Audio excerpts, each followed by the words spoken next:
Hello world of YouTube and welcome to the listening log roundup for 2022.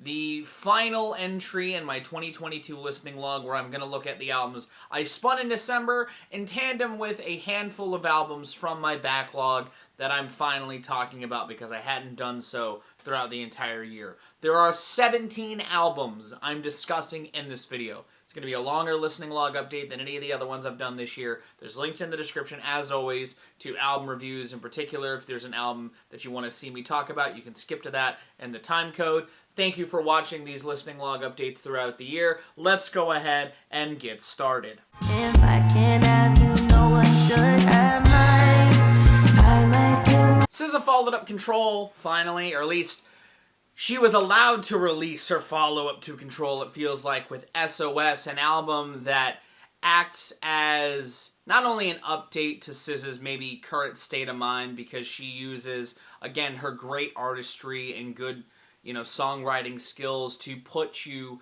in her shoes, both in the realms of a three-act sort of moving on from a breakup while having Act 1 putting you right in the middle of the conflict, Act 2 acting as the forms of relapse of misery you have while being single before finding yourself in a realm of acceptance and really moving on from the weight that you've been carrying this whole time. I think that it does a good job at also exploring her isolation, not in the same way that a lot of people had been doing throughout these pandemic records that have been coming out over the last couple of years, but more her lack of prominence in her own realm as far as releasing music, and I think that it does a good job at eloquently expressing her frustrations throughout those points, while also having this really good production at its core. I think that this album is fantastic. I think that it's well-paced and sequenced as well. I think that having this overture-style opening for an album of this length makes sense, and I think that it does a good job at introducing some of the album's themes before throwing you right into the action of Kill Bill and Seek and Destroy, songs that sort of give you your own dose of intrusive thoughts when it comes to going through a breakup in the immediate sense, the feelings of wanting to kill your ex and who they left you for, before going into your own personal problems and what could be a part of the other side of that coin. I like tracks like Love Language, Snooze, and Open Arms that crop up throughout each act where SZA kind of eloquently expresses what she hopes to gain after she's done with this misery, and I think that they're good sort of planting and payoff moments throughout the album itself. I like a handful of the collaborations on here as well, and I think that it's smart that at least two of them are sort of used to act as a sort of enhancement of the themes of the record, of feeling like an isolated cog in a machine, with Used and Ghost in the Machine, two songs that kind of talk about her place in the industry as an artist and how it's wild that while she was on this meteoric rise, even on her sophomore outing, hardly anybody turned out to show up, and she feels kind of used as a part of that, and I think that it's a really good addition to the feelings that could be felt with a lot of the themes that this record has going on. I also think that Don Oliver and Phoebe Bridgers are great on here. I think that Phoebe Bridgers in particular does a really good job at being utilized in the avenue that that song is firing in. I also like that after that we actually go into a big shift into F2F, a song that sees SZA sort of acting in her Act 2 highs. You see a peak really rise emotionally on that song, and it acts as a good moment to sort of deviate from some of the meddling, reverb-soaked ambiguity that a handful of these instrumentals kind of sit in. Not to diss the production on this album at all. I think that the production is fantastic and really helps enhance that isolated sadness that is felt throughout a lot of this record. I like that she keeps the morbidness intact as well by putting a Gone Girl reference in one of the titles and another song that sort of talks about the low points and the problems that stem from relationships and love. I do think it's maybe just a little long in the tooth. There's a couple songs in the second half of the album that I feel like could have either been left to the wayside or could have been just left as B-sides in general, because there's no bad songs on here, but there's definitely a couple, especially in that second half, like Shirt and Good Days. I think that they're good at reinforcing some of those themes in the third act of moving on, but I also think that there are tracks like Conceited and Far that do that better. I also think it was smart to sprinkle the singles throughout this as it does, because it keeps the kineticism and catchiness and album cuts in check. There's a good balance across the track listing, and even though it is a longer record sitting at over an hour, it doesn't feel, you don't feel the weight all that much outside of some of those songs that I would consider skips in the second half. I think that I Hate You being one of the penultimate songs on the album is a really, really nice touch, especially because it does a good job at further sort of expressing those I finally moved on feelings that the album hits by that last stretch. But even with those complaints aside, this album is still fantastic, and I think that it's a great release that didn't feel not worth the wait, even if she may not have wanted it to take this long to come out. I think that this is still a strong outing, and if you like SZA, you'll probably like components of this at the very least. I'm giving it an 8 out of 10. I think that it's stellar, and I think that it's definitely going to end up in my top 50 somewhere. What you're thinking about? Turnover have had an interesting discography by and large, transcending from some jangle pop roots into some sophistopop rooted and hygienopop rooted tangents on their last album altogether. I was excited to see where they would go following that record up. And on Myself and the Way, an album that I will say has easily their worst album cover, the band pivots ever so slightly into a realm that they handle admirably at best and very clumsily at worst. They adorn this more funk-rooted sound that I feel like would work better had their production given those elements room to pop and to breathe in a way that suits those genres' highs. And also could have provided them a tangent into other realms, given they adorn some additional accompaniment like horns, like what was seen on their last album, in the vein of some saxophone on tracks like Precious Galore and the Stone Station Reprise. But I feel like those elements, because of the production, clash with some of the synthetic embellishments and ambience that code a lot of this record in a way that feels a little detractory, especially given their core elements like bass and drums aren't produced in a way to let them pop in the vein that funk would typically let them pop like. You know, for as much as I like the stretch from Myself and the Way through People That We Know, and I like the grooves that the band is challenging, I just feel like they're going at to bat with the production. Sure, Queen of the River is an instance of the production working in favor of this pivot, but it's because that track in particular has this minimal style to its arrangement that lets stuff like the bass and drums pop in a way that they need to let funk really reign supreme. I also think it's interesting that they're juxtaposing that with their typical brand of dreary, reverb-soaked, pop jangle tunes that I think the band can still pull together incredibly well. Like tracks like Fantasy and Tears of Change and Mountains Made of Clouds. And I think that songwriting-wise, there's still a lot of strengths that the band is channeling on here as well. You know, they're still tapping into this emotional resonance, you know, this feeling of self-guilt, or this feeling that you are your own worst enemy and trying to overcome that, like on Myself and the Way.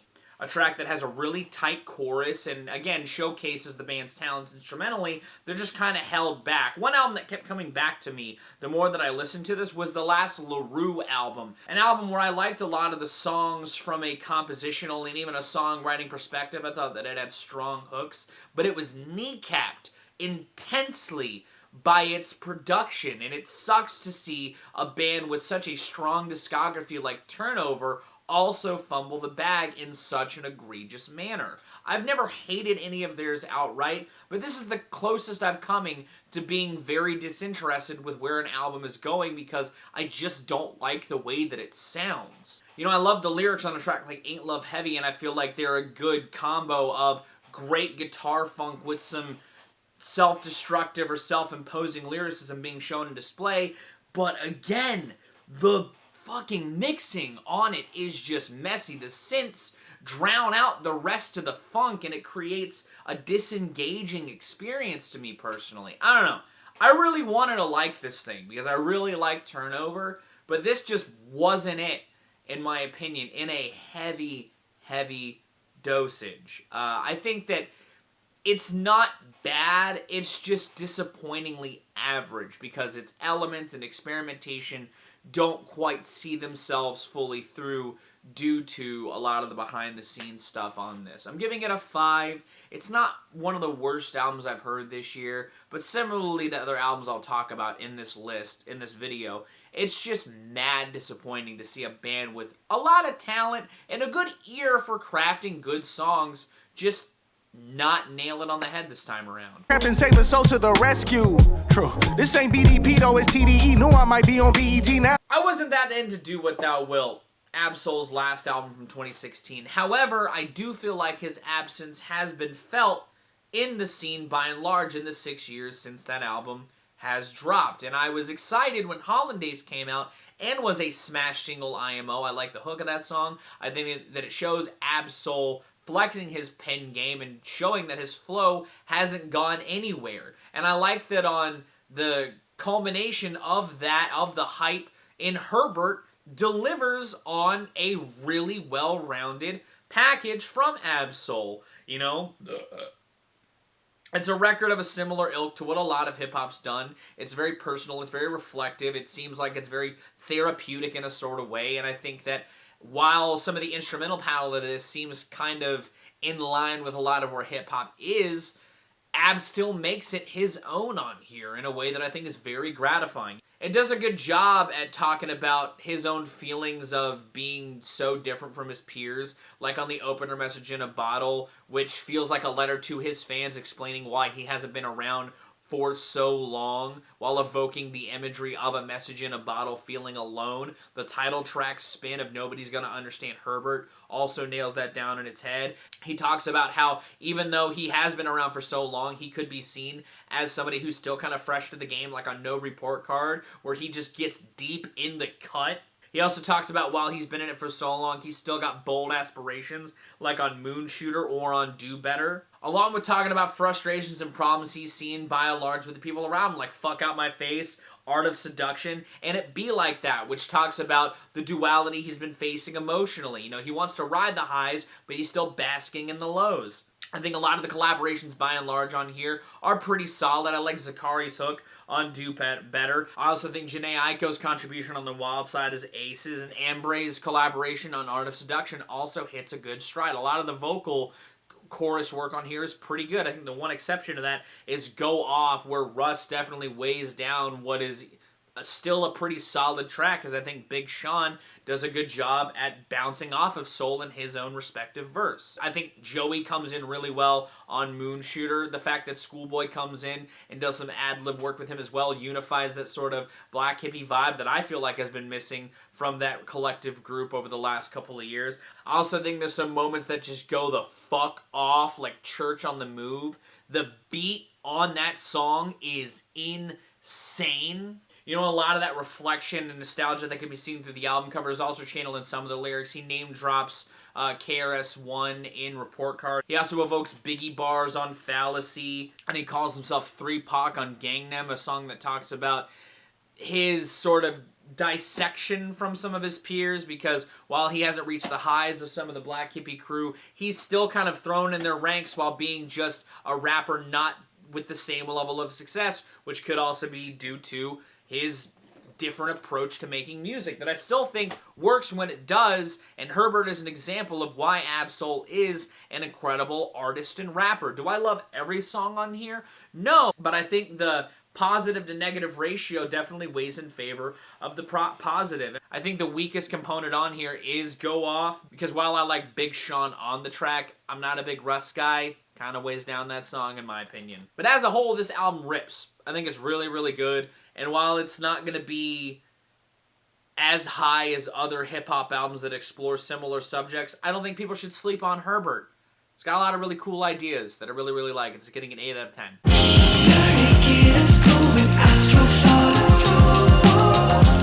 King Gizzard and the Lizard Wizard had a hell of a 2022. They dropped 4 albums, and I listened to 3 of them, because throughout these 3 albums, King Gizzard went full jam band. And on Omnium Gatherum, the first that I'll be talking about that dropped back in April, they kicked that right out the gate with the Tapping Water, a 18-minute jam of a song that talks about climate change and the overconsumption of oil that we go through. And it's a well-written song that is a theme throughout a lot of this album, similarly to where they were firing at back in 2019. You know, this album also showcases the band's propensity to be the genre-melding masters and sees them running the gambit of ideas that they had done throughout a handful of records over the last couple of years. Whether it's the staunch, heavy tunes like on Gaia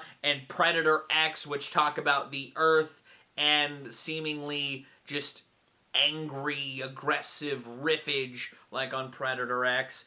They tap into the same sleek groove styles that they had done here and there, and do a lot actually on a couple of the tracks throughout the records that I'll be talking about after this, with tracks like Magenta Mountain, which talk a bit about, again, the Earth, or the desire to go off this planet to another beautiful wonderland of a planet in Kepler 22b.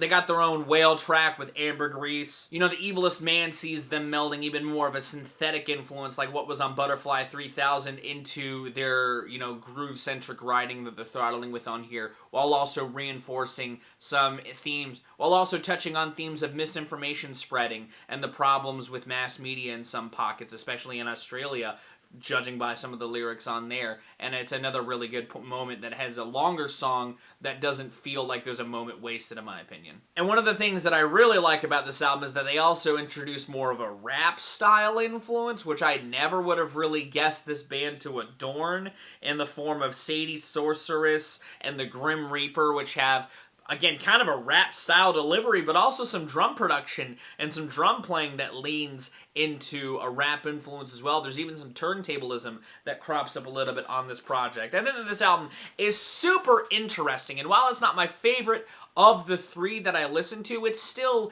a really cool record as a fan of this band, to see them meld ideas that may not work well together in a fashion that I feel like only they could do at this point, because they're a band that continues to be super prolific while adapting their sound to different ideas. And while I would have never wanted them to necessarily meld them together, because that sounds like a mess, Omnium Gatherum shows that they can do so while reinforcing themes that they've been hammering very heavily over those last couple of years as well. I think this album is great. Again, it's not my favorite that I listened to by them last year, but I think that by and large, it's still a really good album. I think that some of the longer driven tracks on here do kind of overstay their welcome in a way that's not necessarily the case on one of the albums in particular that I'll be talking about. But this is definitely the middle point. It has the highs of what I really, really like from last year, while also dipping into some of the drawn out, not necessarily lows, but off points that the other album that I listened to from them last year presented. But this still gets an 8. It's a really cool melding of ideas that I think, again, longtime fans for them would definitely appreciate. It's not an entryway into their discography by any stretch of the imagination, but it's got a lot of cool ideas, if you ask me.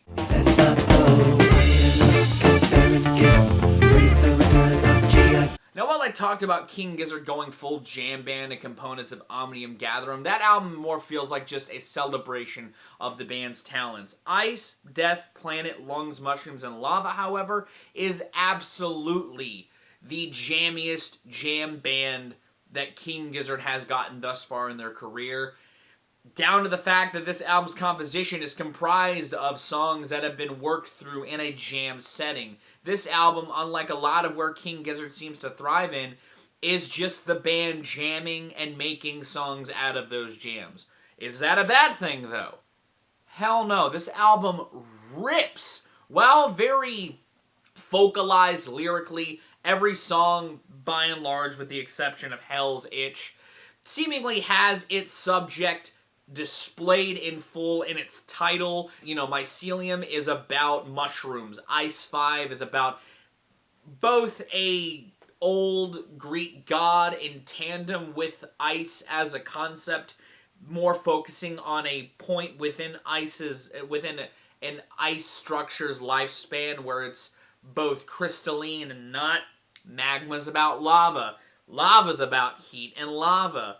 Hell's Itch is about sunburns, but throughout the course of the jam goes back and forth between the pain of feeling the burn and the pleasure of peeling it off your skin. Iron Lung is seemingly about just that. Iron lungs. But throughout all of these songs, they focus so much on the groove. And the groove across all of these songs is just aces. While King Gizzard are known to get bold with it, I admire the gall of letting a groove ride. Whether it's 10 minutes, 9 minutes, 13 minutes at its longest, these guys are just finding a pocket, getting funky, throwing some riffs in there, and seeing where the vibe takes them. And that seems like to be the mission statement of this project, and I think that it nails itself on the head, full stop. Out of the 3 King Gizzard records I listened to, this is easily my favorite, and I think it's because it's dissected from a lot of large concepts and a lot of bold ideas, and just sets itself as what it is. You know, it's just a lot of bold, grand, big imagery laid over some really well-crafted jams. And that's all it needed to be. And it does it well. This is getting an 8. It's going to be pretty high on my top 50, honestly. And I think that King Gizzard doesn't necessarily need to do more of this, but if they were to continue to do this, like, primal songwriting with some just fun tapestry-style jams, I'd be okay with that for at least a couple of records. I mean, this is like, what, their 30th album? It's amazing that this is the first to really sound like this.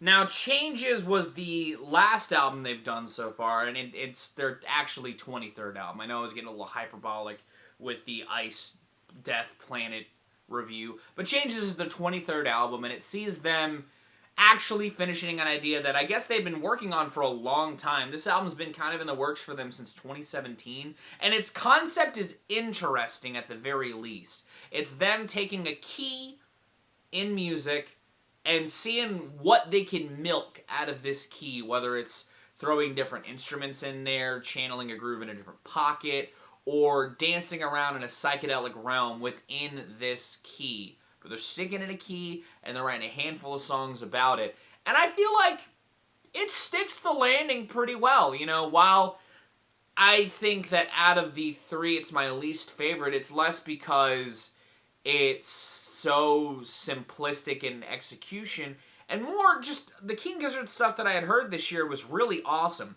This album is still really, really fucking solid. You know, I think out of all of the albums that I'd heard from them this year, it's easily the one that didn't need these jam-style length songs. And there's still a couple in here. The first song is like 13 minutes long, and there's another like almost 8-minute song earlier in the track listing. But I think it was smart of them to keep a lot of these songs short and concise, because you dance around in the same key for too long, and it can get a little monotonous. And while I like the key twinkling on the opener, and I think that AstroTurf at least has a good idea lyrically, both of those songs are easily the weakest ones on here. Hate Dancin' is a lot of fucking fun. The synthetic groove on Gandhi is fan-fucking-tastic. And the lo-fi edge on Exploding Suns sounds incredible.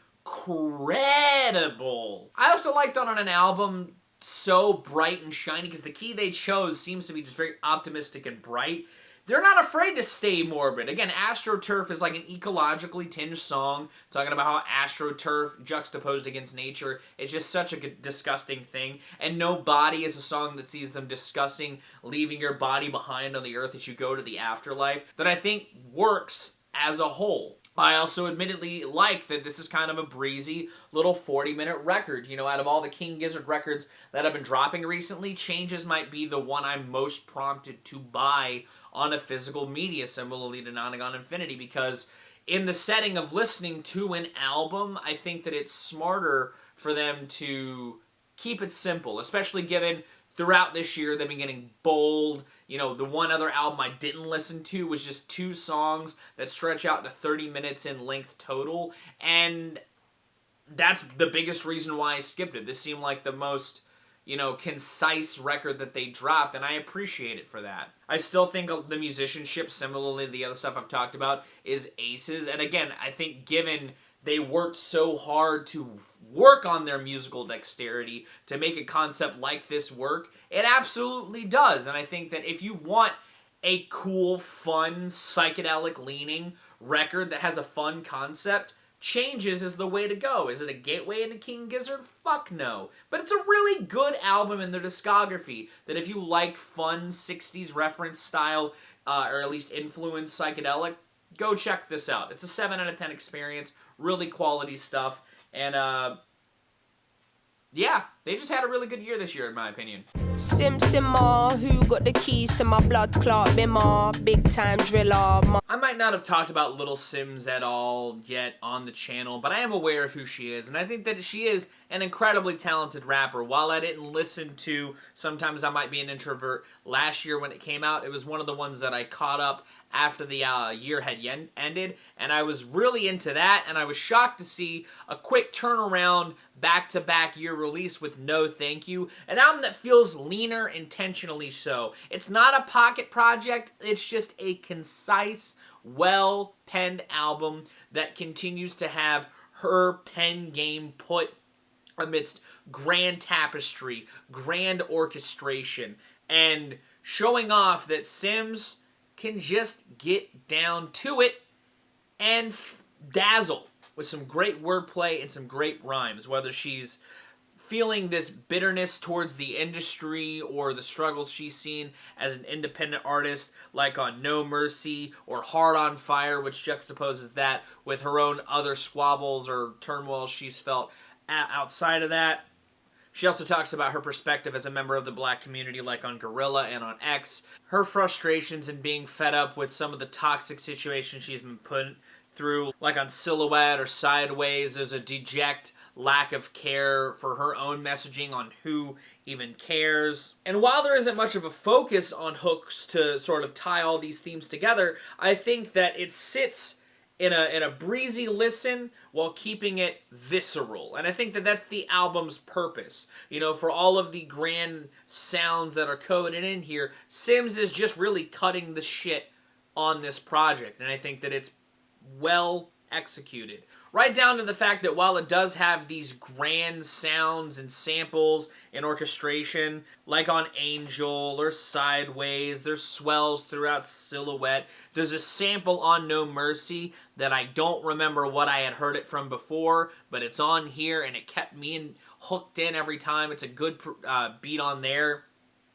It also has this little more of a raw lo-fi-ness to it that enhances that sort of surprise, out-of-the-woodwork release that this ended up being. I enjoy this record a lot. I think it's a really good late-in-the-year release that shows that even though Simz didn't really take much time between projects this time around, she still had a lot to say, and she delivered it with the same fire and wit that I would expect from her. This is an 8 out of 10 record by and large, and I think that it's very much worth your time if you like UK hip-hop.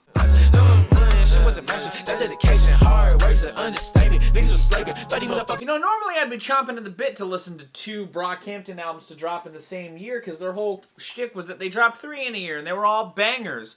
However, after seeing the reception of The Family and TM, I opted to only listen to one of the 2. And I had heard Kevin was a big component of The Family solely, with the group sort of cropping up here and there, and TM feels more like a full-fledged farewell from the group, a wave goodbye into the horizon, if you will, that acts as one part funeral, one part epilogue, where the guys, in some instances, detail the lives they're probably going to lead post the band's goodbye, while taking some moments to reflect on what was in a morbid sense. And while that sounds like it could be a recipe for success, TM is not that album. And in fact, this is an incredibly disappointing release from these guys. As a guy who still considers himself a moderate Brockhampton fan to some degree, I don't revisit their catalog as much as I thought I would, given how into it I was at the time.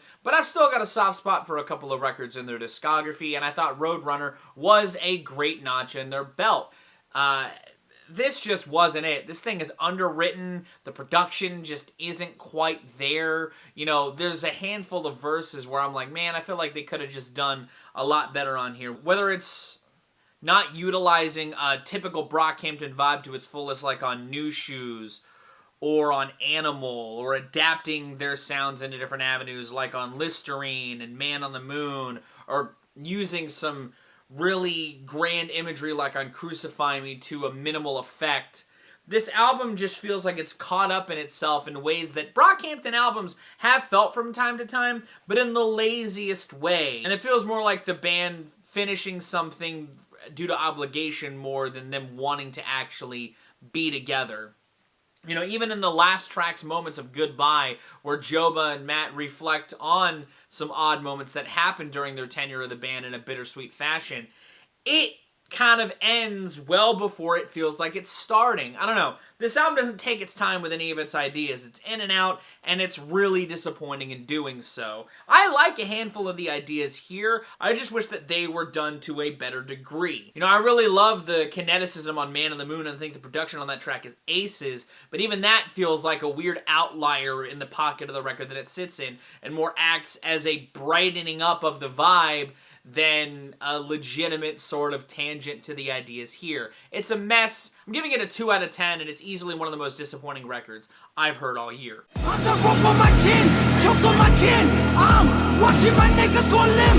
You guys know I love BackxWash's last album, I Lie Here Buried With My Rings and My Dresses, because I felt like an artist purging, and it felt like an artist exhausting frustrations in a very intimate, intense fashion. And I think that on her follow-up, His Happiness Shall Come First, Even Though We Are Suffering, continues to flesh out those frustrations into a broader scope in a way that I think sticks the landing by and large, while also introducing even more of a collaborative edge to the album construction experience. You know, BackxWash has been getting her name out there. She's even cropping up on other artists' projects that I'm excited to see more of. And I think that while this album hits a different stride than that last album, it still is intense as hell. And I think that it's important and also touches on, you know, aspects of her progression through life and her current state in a way that I think is powerful. You know, it touches more on a spiritual condemnation or her own sort of dissection from that in the form of Vibanda. The opener, Kutali, has a preacher's voicemail to introduce the album to sort of showcase the themes of religious, you know, dissection that the album does touch on. Not just on Vibanda, but on some of the imagery of Muzungu and on Kumoto, which is another intense fucking tune. It doesn't lose sight of her own familiar struggles as well, like on Nyama and Zigolo, where she breaks down some really traumatic experiences that had happened to her in her past with her family, or having refrains like "blood is thicker than water, if I can't live, you can't live." She also expands that to talking about the struggles of the black community and the struggles she has faced or has seen. Like on Muzungu, which actually has a Malcolm X excerpt in the intro. Or on Juju, where Guys Guevara and herself paint some really good imagery on their experiences intimately. I think that it's a really great album, and I think that instrumentally it packs the same punch and heavy, staunching aggression that was on her last album, and I feel like the collaborations do nothing but to enrich that experience and enrich some of the thematics that she wants to talk about in her lyrics. Hell, the actual hook by Pupil Slicer is like one of the heaviest things that I heard BackxWash pull together as a whole. This album is still really, really good. Even if I don't like it as much as her last album, I think that it's another great outing from her and shows a good back-to-back turnaround that continues to explore her own plights. I think it's an 8 out of 10 release. I think it's fantastic, and it'll, again, be pretty high up on my top 50 of the year. Say you wanna say and you need me. So I don't know if I dreamt that Kid Cudi had announced that this soundtrack to his Netflix TV show Entergalactic was his last piece of music he'd be dropping ever, if not for a while, or not. But either way, I listened to the soundtrack for a show that I didn't watch, which isn't uncommon for me. But I was excited to hear it regardless, because I like Kid Cudi a decent amount. I think I've kind of expressed that in decent amount of detail at this point in the channel, and I think that he's really good at pulling together not only a mood and harness an atmosphere to create some good emotional potency, but in the context of what looks like a love story, I feel like he could use that to his advantage. And also, a handful of his records kind of feel like their own audio dramas or soundtracks to an experience of themselves, and I was hoping that this soundtrack would give me a similar feeling, especially given how great I thought Man of the Moon 3 was. I was curious to see him stay in that atmosphere, at least for a little longer, for one more go-around. And I was curious to see him take what seemingly was his aesthetic and vibe that he channeled in those records and put it into the funnel of a visual medium. It's clear that a lot of these songs here are love songs, and it's meant to tell a complicated love story.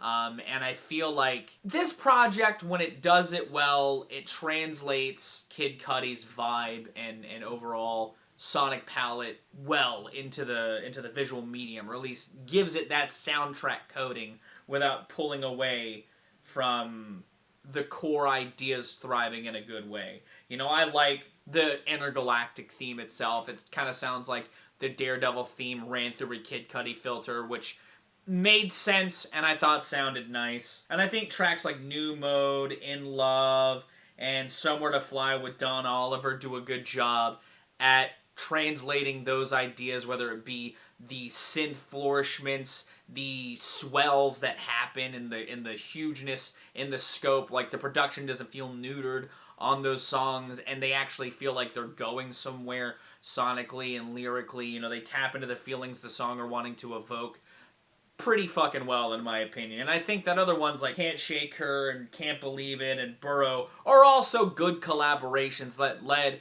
to solid enough songs. You know, Can't Shake Her kind of reintroduces themes that the soundtrack explores of having love and having someone on your mind perpetually, while Can't Believe It kind of feels like a tangential song that's just a really good, fun track with 2 Chainz.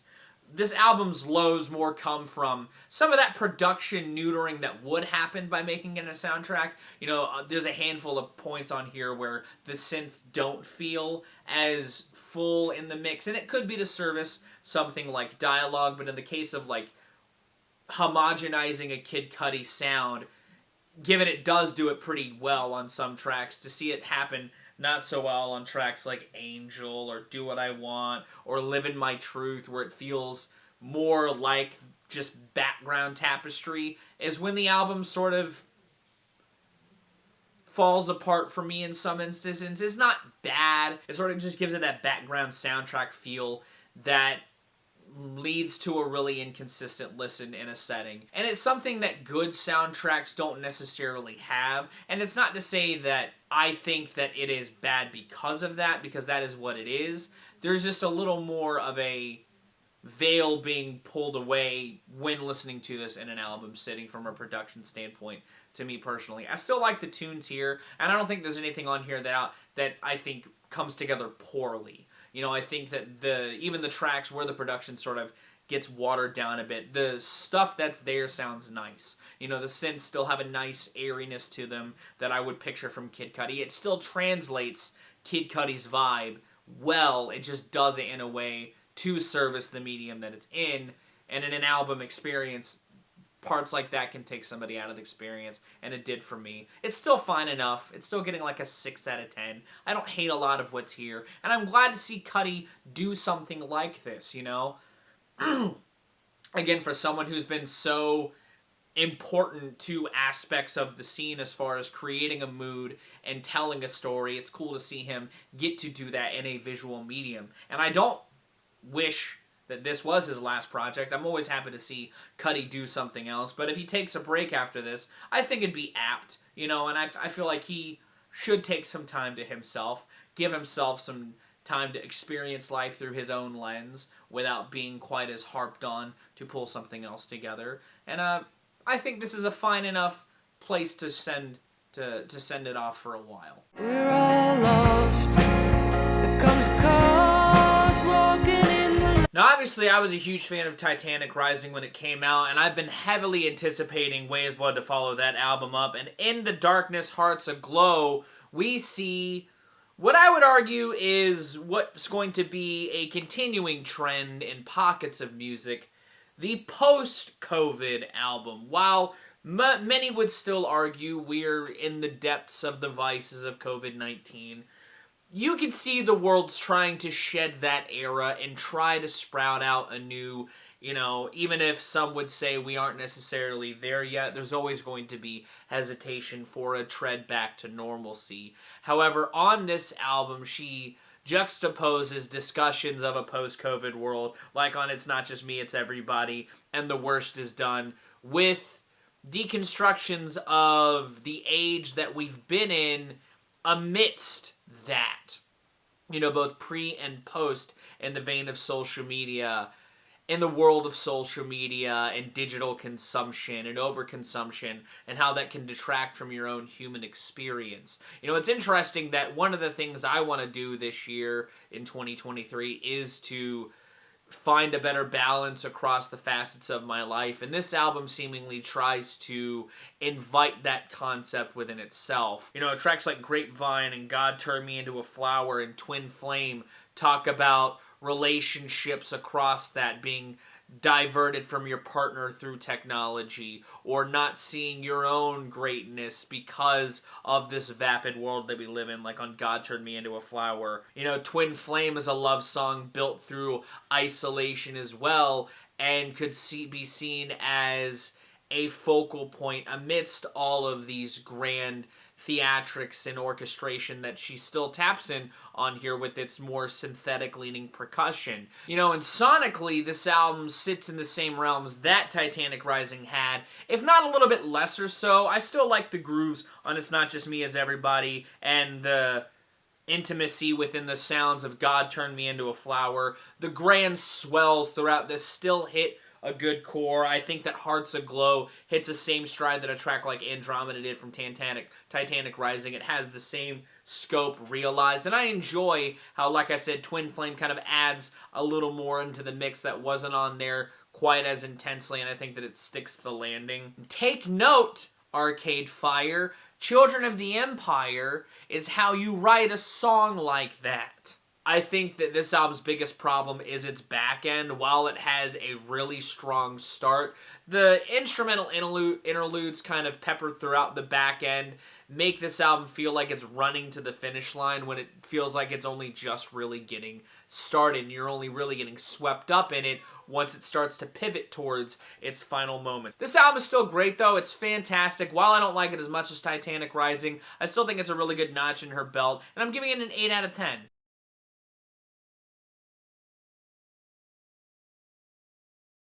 Ethel Cain's Preacher's Daughter is a dark, morbid, harrowing story told in 2 parts of somebody trying to leave their small-town country life behind in lieu of a paradise away from the religious upbringing and the familial trauma that she's endured, the past that she has been throughout, only to be left cold and dead in the darkest, most morbid of ways.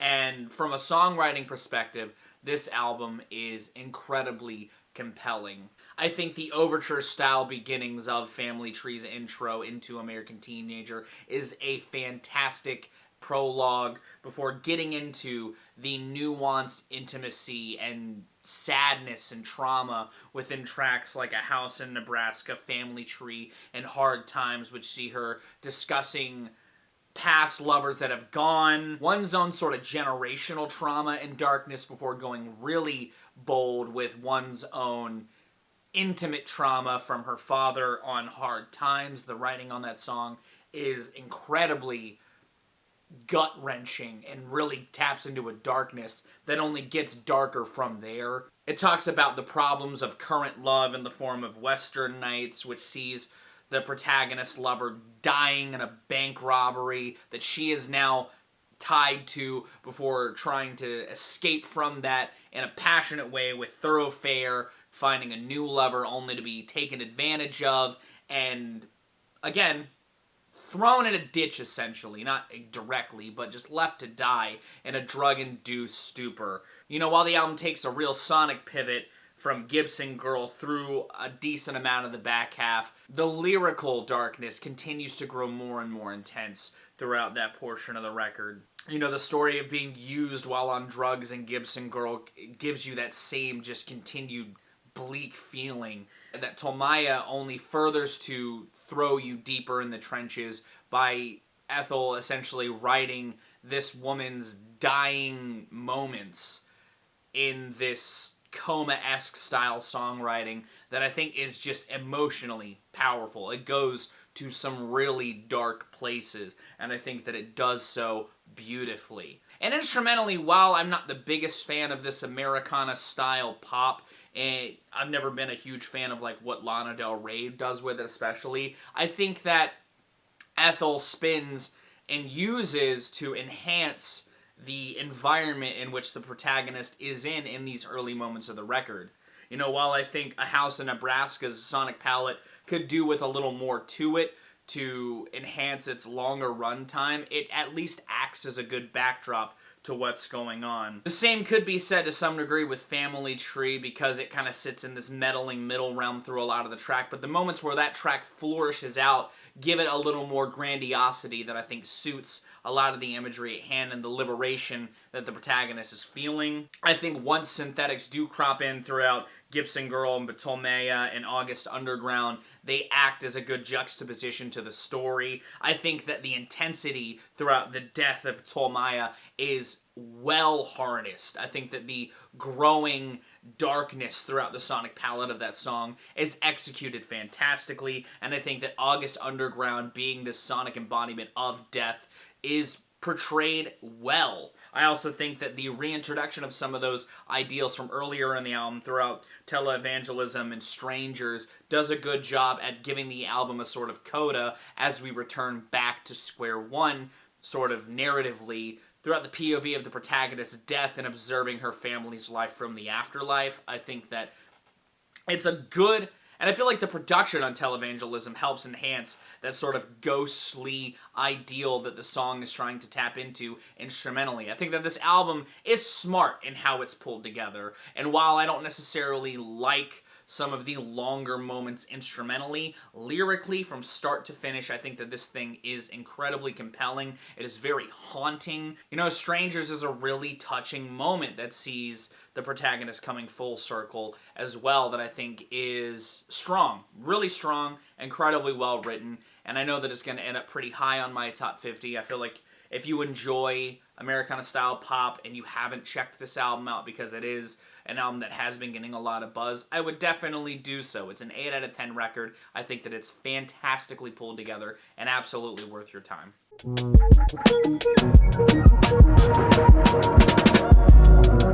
Now, while this is Kenny Beats' first solo album, I've talked about Kenny's collaborative efforts in the past in the form of Denzel's Unlocked and Vince Staples' self-titled album, and I like Kenny Beats' production a decent amount. I think that he's a pretty great producer, honestly. I think he knows how to produce drums really well. The way he just makes them sound so fucking full and luscious is great, and to see him pay a tribute to his dad and a nickname that he was given throughout this project in the form of the intro, Leonard, which kind of breaks down the overall purpose of it, or through samples in So They Say and in The Perch. I also like that this album seemingly acts as a good sort of emotional tapestry with some of the other collaborations that come in, like Slow Tie on Family Tree, or the sampled conversation at the end of Eternal, while also just having other fun teaser cameos crop up throughout here, like West Side Gun and JPEG Mafia. I like this project a lot. I think that outside of those fun, thematic, and collaborative aspects, I think that the actual beats on here are pretty fucking nice. The chopped up vocal samples on So They Say, Hooper, and Eternal are fantastic. The way the harmonized vocals lay under Peggy's vocals on Still is so fucking creamy. The loop on Moyer is incredibly silky smooth and fantastic. Easily my favorite beat on the project, personally. The synth flourishment on drop 10 before it flows into those chopped up drums is fantastic. The dancing bass line on that third thing with the shakers and the sampled vocals in the background sounds awesome. This project is just really, really good. And I feel like if you're a fan of instrumental hip-hop projects and you want to see beats with purpose, I would listen to Louie. I think that it's a nice collection of songs, and I think that it's really just inviting sonically in a very nice way. Kenny Beats definitely made a really good tribute to his father in this project, and I appreciate that a lot. I'm giving it an 8 out of 10. I think it's really, really good. Baby, you got something in your nose, sniffing that K, did you feel the hole? With these end-of-the-year album wrap-ups, I try to talk about an album that I may have missed talking about that has captured the zeitgeist in full. And Gemini Rights by Steve Lacy is that album because Bad Habit has been a huge smash for him, which I'm happy to see because Steve Lacy's been in the industry for a long time at this point, and I'm glad he's got a bona fide smash on his hands. And Gemini Rights, the album that song is on, is more explorations of one's own inner and external turmoil when involving relationships current and past, and I think that it's a good exploration of that. You know, while Bad Habit has been the big takeaway, the one song that I really enjoy from this album that should have been as big of a single as that is Static, the opener. It really, I feel like, embodies that frustration one feels at the end of a relationship's rope fantastically, only to be enhanced further with this follow-up Helmet that talks about more codependency of a different ilk amidst a really tight groove that I think Steve pulls together incredibly well. I think that this album explores one's own internal turmoil with Buttons and Bad Habit, one's own remorse and regrets of a scenario. Give You the World, the closer, also cements that very well, trying to plead for somebody to stay with you amidst your own problems. I feel like this album has a bound of really fun or well-constructed tunes aside from that, like the funky groove on Amber, which is a moment where the album is kind of at the end of what I would consider a lull with Together and Cudi Freestyle. You know, Sunshine and Mercury are great collaborations with Fushi. I think the two of them work really well together. And overall, this is a very solid-ass album. I think that it's catchy, I think that it's tight, and I think that a lot of the atmospheres Steve pulls together on here are very concise and consistent across the runtime. Even if I think it does hit a little bit of a lull, it picks itself up pretty admirably by the end of it. You know, I also love that he experiments with some odd ideas like on the bossa nova sounds in Mercury. I think that a lot of the production on here is choice, and I think that this is deservedly a record getting a lot of recognition. Is it going to be on my top 50? Probably not, but I think that it's a nice, tight little pop album that doesn't overstay its welcome. You know, if you have heard Bad Habit all over and you're wondering if it's really worth the hype, I would say to a decent degree it is. You know, it's got other highlights that stuck with me, and it's got other songs that I think are choice. It's getting a 7 out of 10 because I think that it's a decent batch of songs. Would I have maybe refined some of the ideas in the back end to make stronger outings out of them? Sure, but I think what's here is solid enough and serviceable for what it's trying to do.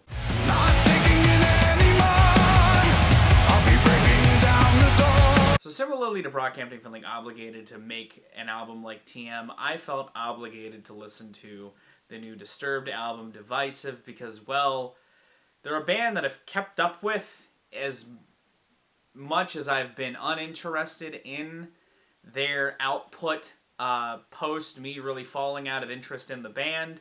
I've thought that their return has done nothing but give them diminishing returns, and I also have a review waiting to drop of their discography that I filmed before this album dropped, so now I gotta spin this, refilm it, put it out there. But Divisive is in a weird place because it's not like any of their other comeback records have been, it feels like, because Immortalized or Immortalization, the one from 2015, was their comeback record. Their last album, Evolution, was them trying to mature their sound, and yet Divisive sees them sort of trying to find a place to meet in the middle, while also showcasing their age in a way that not many bands in their lane really have done. You know, Korn put out an album this year, and while I had problems with it in some degrees, it still doesn't sound like the band aging horribly. You know, even the last Limp Bizkit record, for as surprising as it was, definitely didn't sound like the band faltering in a lot of regards.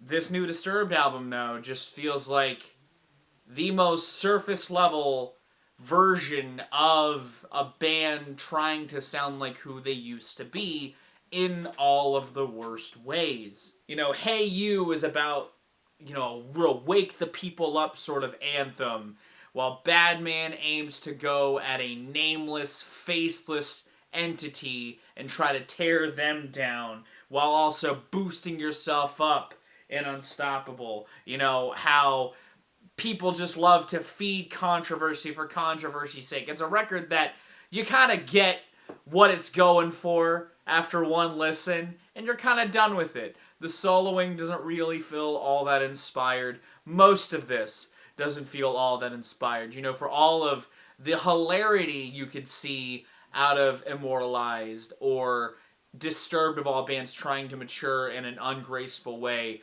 this is just for no one, it feels like. Like, I don't know who really couldn't get something else from a band that Disturbed is giving. Even in the instance of them trying to milk what made them popular on their return, the soft ballad in the form of the Ann Wilson collaboration, shows David at his most age sounding. And I don't mean that as like a knock to the guy's ability to sing, but he's not quite hitting the same notes as he had to have done before. You know, he just sounds the most attracted in a way that similarly to the most recent Chili Peppers album, or one of the most recent Chili Peppers albums had, where Anthony Kiedis kind of sounded his most old. David Draymond sits in a similar realm on this album, and the band themselves aren't doing anything else to spice up what sounds like an aging relic of its time. The production is obnoxious. Everything just sits right up in your face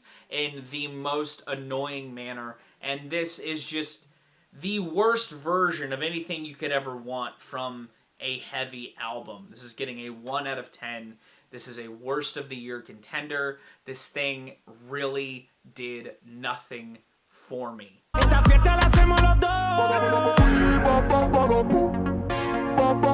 So I contemplated doing a couple things when talking about Elevation. I thought about it just doing a surprise alternate take review and saying, see my translation review, but add a little more of an influence from what Drake was doing this year of all people. But that felt way too easy. This Black Eyed Peas album is just the fucking worst. Whether it's the same tired rhythm being played to infinity on a handful of pockets of this record, only to be juxtaposed by some of the stiffest, laziest house music this side of Drake's last album. This album is even more of what they had last time, but made all the more bare bones and tasteless. Double D's lyrics read like the Adam Levine DMs that brought him into the scandal that he was in. Don't You Worry doesn't even sound like a Black Eyed Peas song because David Guetta's style of production clashes with any ideas I feel like will.i.am would ever try to put into a Black Eyed Peas album. And I know Black Eyed Peas at this point are known for their awful sample usage, but why would they sample Scatman on the Daddy Yankee collaboration? It just baffles me that was a decision that they thought was good, because it sticks out like a sore fucking thumb. The rhymes are as surface level as ever. The guys really don't feel like they have anything to say on here that isn't, please, shake your ass for me. Just shake it. Just give it a little... It has the same obnoxious hook work that the Black Eyed Peas have been doing over their last couple of records. Tracks like Jump feel like the worst form of that kind of song that has worked in the past, but definitely falters for them here. This is everything I don't like to see this group do, highlighted in disgustingly horrendous fashion. Another worst of the year contender, similarly to the Disturbed album. I felt only obligated to listen to it, given they're an artist that I've talked about at least a couple of times on the channel. This is another 1 out of 10 album. It truly is horrendously bad.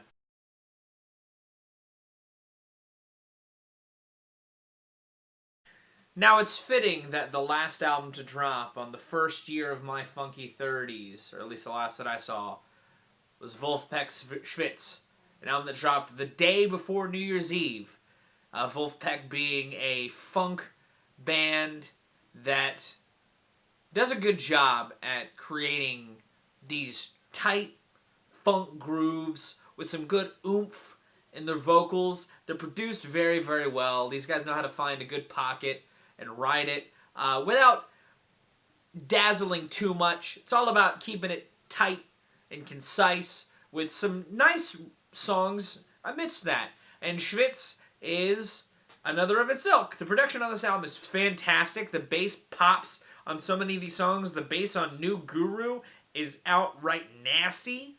Simple Step aptly has a nice funky walking bass line with drums that pop really nicely behind it as well. And the organ groove on Romanian Drinking Song is impeccable. The sax that crops up on here as well adds to the funk in a really gratifying way. And by the by, I like the music on here. I think that it's really, really well pulled together. The songs themselves, from a songwriting perspective, are also comparably pretty well done as well. I enjoy the addictiveness of Earworm. It's got a good hook at its core with another nice organ in that chorus. And I think that writing a song about an earworm that is so infectious it leaves you concerned is pretty great. I think the idea of abandoning one's own philosophies based in waiting in New Guru with a nice, bright, catchy chorus is a good sentiment as well. The explorations of love and what do you mean by love in these airy atmospheres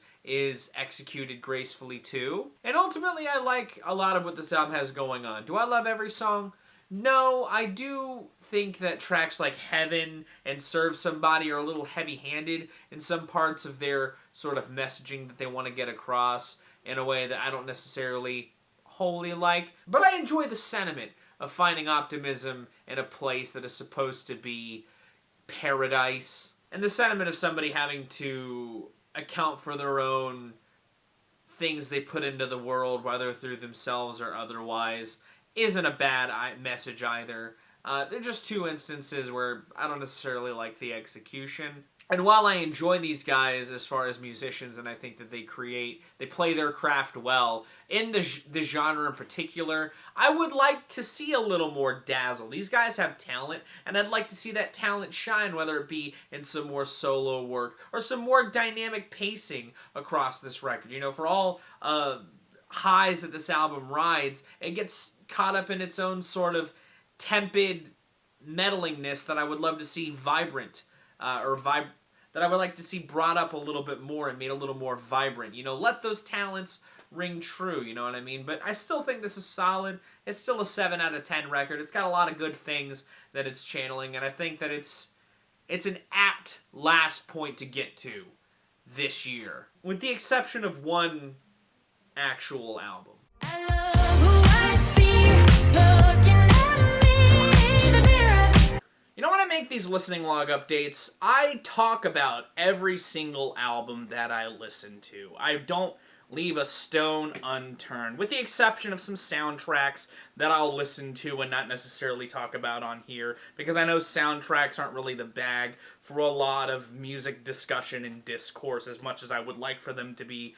But in the case of Sigrid's How to Let Go, I almost had an album that I didn't talk about. But I figured if I'm doing this wrap-up, I'll talk about the one album that I did not talk about when it came out, even though I had it in my rotation. And it's partially because, for as much as I thought her last album was solid, Sucker Punch, it had some songs that I kept coming back to and keep coming back to. This follow-up, How to Let Go, just didn't hit any of the same strides that that album did. And it's because Sigrid on this album kind of leans more into this bold, brash production style without a lot of the hooks that brought me in from Sucker Punch. You know, I think the only two tracks on here that I think have any mileage whatsoever in that regard are the opener, It Gets Dark, because it sets a really good stage, and Dancer, and Mirror, because it has some nice flourishments in its chorus. But a lot of this album, by and large,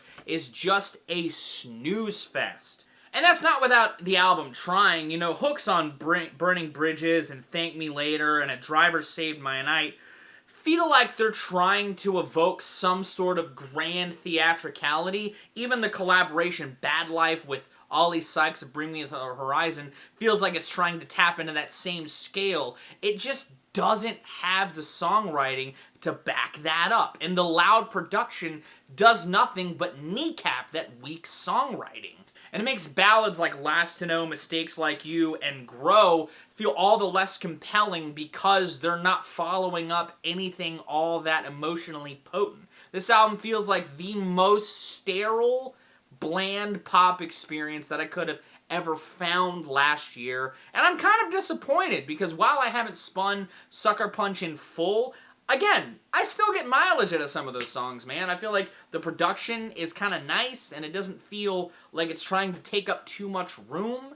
And the songwriting is a little bit better. It's a little more tongue-in-cheek in a way that this album just doesn't hit the same strides in. And that's upsetting, and it's really left me dry in a lot of regards. And it's unfortunate, because I think that Sigrid had relative, promise given that last album, but this is definitely not the follow-up I was hoping for. It definitely is a bit of a sophomore slump in that regard. But, I mean, if you like catchy pop tunes, you'll probably like a couple of the other cuts on here that I may have not enjoyed. I just think that it could have been better. Could have been produced a little less chaotically, and it could have had a little more going on lyrically as well. I'm giving this thing, like, I don't know, a 4 out of 10. It's not, like, offensively horrible. It's just insanely mediocre in a way that I wasn't expecting it to be. And that's gonna end my listening log updates for 2022. Did you like what I listened to? Was there anything that I missed that you listened to? Sound off in the comments down below. Let me know what you thought of these albums as well.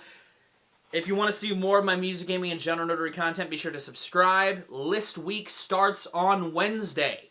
We're going to be doing games, best singles, worst albums, best albums. Hopefully you're excited for that. I'm going to go, though. Thank you again so very much for watching and for the support. I've been Viral Rack. You guys have good days, lives, and situations. And I'll see you another day.